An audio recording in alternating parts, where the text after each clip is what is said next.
15. If he's anywhere near that with those guys out, that's going to go, big time. Rui, 18-3. So they're going to have to get that. Gabe Vincent, again, I don't know. I have such high hopes for him after the preseason and what he did in Miami. 0 for 4 in 18 minutes last night. They got to get more from him. Now, where's Miami Gabe Vincent? He is that playmaker. He is the ball handler. Marcus Smart, it's not really his game anymore. And you look outside of that, Dalton Connect's barely getting minutes. Vanderbilt's not that guy offensively. So it's got to come from somewhere. And Gabe Vincent's the obvious guy. And 0 for 4 in 18 minutes just isn't going to cut it, especially with those guys out. I mean, even with Gabe Vincent not showing up to the level we've seen him at in Miami, I think those young guys on the team did their job. They did what they were supposed to do. And to go even deeper into it, I believe you want these guys' confidence high. They have the ability to win the game without their two best players on the floor. Yeah. You want your help, or your so-called help or role guys to have that high confidence like Ayton did, like Rui did. You want them in high spirits, you want their confidence high, and you want them to have the confidence to know they can still go win a game without their stars being on the floor. That's what they displayed. Yeah, I guess when it comes to Gabe Vincent, it's a couple seasons now he just hadn't found a rhythm in this offense and a flow. Like, just be impactful. You don't got to go out there and be the dynamic scorer that you were in Miami, but just make impactful plays, be in the right positions on defense, turn yourself into a stopper, or say, you know what, I'm going to be the guy that's going to set the table up for everybody else, get some assists out of it. When you look at the numbers, they don't jump off the page, and this is a great opportunity for him to... But he's hurt, because he did have a walking boot on after the game last night. But they were negative, the x-rays were. So he's just, it's the availability with Gabe Vincent has been, I think, probably a problem. That's all we're saying, Beto. While you're available, especially with these guys being out of the lineup, this is an opportunity for you to show, improve, and to add to the fact that this is a team that's going to have a chance to compete in the Western Conference, and Luka's going to need everybody on board. So with him being out of the lineup, these are great moments and minutes for you to go out there and show, improve, and do your thing. Yeah, the opportunity all these other guys get now will help come playoff time when they're fully loaded. So LeBron's monitoring, so you have to make sure he is watching everything. Stop me if you've heard this one before, but Luka, 92 points in his first 2 games, but the usage rate, this is where the deja vu kicks in, Chandler. At some point, though, is it too much?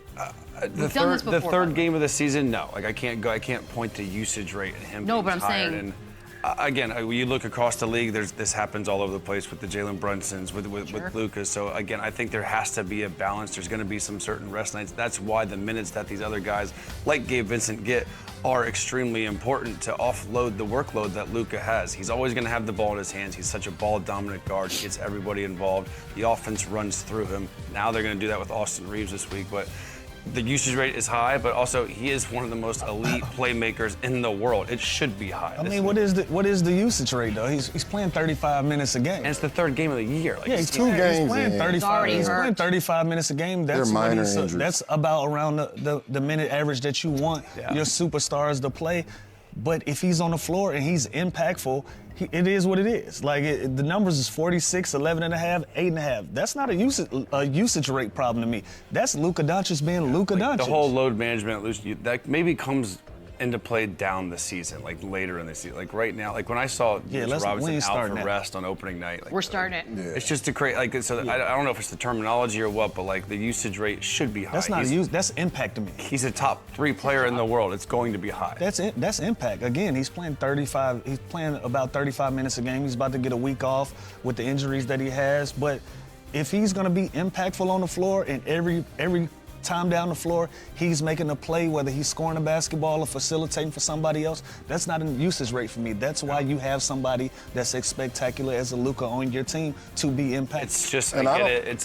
It's a thing because he's hurt now, and it's you point to that. Where's his finger? But I don't correlate these injuries with his. It happened for the guy that played 6 minutes. It's part of the game. It's a finger injury. Yeah, these injuries don't really correlate with the usage rate. I mean, it's a sprained finger and it's a contusion, which is a bruise.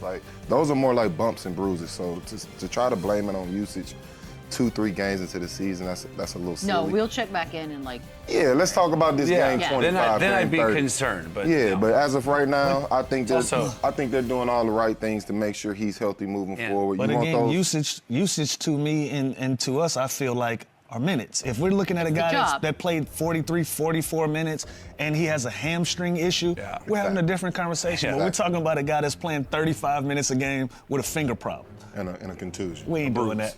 We ain't doing that. Okay, we're not doing Bumps that. and bruises, man. Doing it in February. Come back then. Austin Reaves last night. This is obviously the talk of the town here in LA. 51 points, 11 rebounds, 9 assists. He was the dude.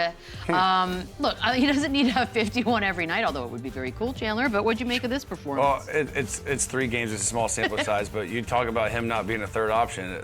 34, 8, and 10. That sounds like a one-option type numbers, but again, he ran from that triple-double. It's a little diluted, obviously, with what's happening right now, but it's a hell of a start for him. He's doing everything he can do for this team right now. He's doing, again, we're talking all-star already, like in the conversation.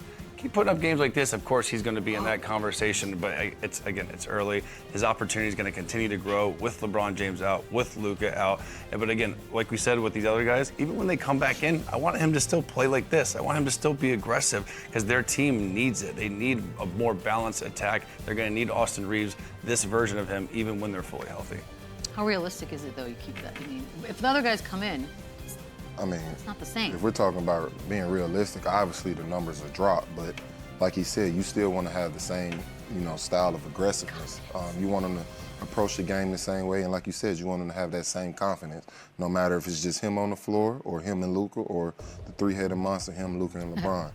But regardless, this is a good problem to have for the Lakers. Obviously, if you're management and you're looking at this situation, you're a little more comfortable this week. Yeah, does a game like this change your mind on him not being a third option on a championship team? I think they've already made their mind up. He's their legit third option. Conrad in my ear asked me if they can win a championship with this trio, and I accidentally responded with my facial expressions, and I'd like to apologize right now. That was not professional.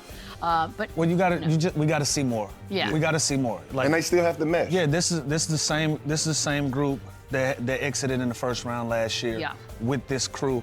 I think he can be a great third option. This is a great game. This tells all. Like, I can step in and be the guy when other guys are out of the lineup, and I can carry us to some wins. That was a big win for them last night. Absolutely. They played against a veteran Sacramento Kings team that's trying to find their footing. If you allow a team like that to get confidence on you going into the season, that's going to be a problem to deal with. But because you can put this fire out early, get an early win in the season on the back of Austin Reaves, you got to be encouraged if you're a Laker fan. So completely balled out last night. I think he can be a third option on a really good basketball team. But let's see how it pans out when everybody's back in the lineup and he doesn't have to defer to other guys, and how can he fit in. We also need to throw his name in the hat. We're talking about guys that are really good at drawing fouls and getting the free throw line. 21 of 22 free throws, 22 free throws, 22 field goals. He has now also mastered that skill of kind of the creating contact, throwing the head back, and he jumps into people and gets foul calls. So he is now taking other people like SGA, Brunson, Luka, their game, and now he's doing it just as good. Why wouldn't you? If it works, keep doing that. Let's play the game where we predict, right? So no Luka for a week. The following games are what they're looking at without him. You got Trailblazers today, Timberwolves, Grizzlies, Heat, and then Trailblazers again. They're 2-1 now. Who wants to guess? I mean, it's not that I think they can get out of this 500. I think both of those Blazer games they can go get home and away. I think they can go get this Timberwolves game. Okay. Grizzlies and Heat. Are you just thinking, how could it be 500? Is that what you're thinking over there? Yeah, I know, but then I was like, wait, I we're can 2-1. see 3 and 2. 3 and 2, I like. Yeah, I see 3 and 2. You see 3? Everyone's 3 and 2? I think they. Yeah. I said Timberwolves. I misspoke. I think that's a game that's going to get tricky for them on the road. They haven't been a great road team.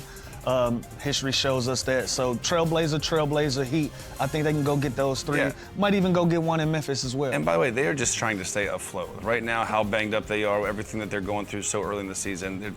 I agree with Lou. I think somewhere around that 500, 3 and 2 range in this little stretch. Then you come back and then LeBron's even that much closer to being in the lineup. Luka's back. I think that would be a good start. Let me ask you that too, because obviously sciatica is just a bizarre thing to have. You just don't know what's happening. But do you think there's a world in which LeBron's like, ooh, I should probably get back quicker? Not after last night's performance, no. Like I said, that buys time. Yeah, I think everybody viewed last night and got a little more comfortable with the situation. I think AR presented himself in the best way possible. He showed that he can carry this team with his other 2 co-stars out. So I don't think it's a rush at all. I think they take their time. Everybody gets fully healthy. And, they try to finish this out strong. And be the one thing you don't do, you don't rush no old man. It's a long season. You can't rush can't rush no old man. So many jokes, and yet I'm going to let them all go. Yeah, Bron is going to come back when he feels healthy. And again, to Boogie's point, when you see Austin Reaves go out and go get a 50, you see DeAndre Ayton have a good game, you don't want to step on that. Allow those guys to go out there, play with some confidence, and I'll come back when the time is right. So that was all about the team that's sitting fourth right now in the West. Why don't we go ahead and go to the top of the rankings. The team that's at the top of the rankings real quick. Y'all, it's been a really long time, but we're going to talk San Antonio Spurs in the A block. Let's just keep this train rolling with the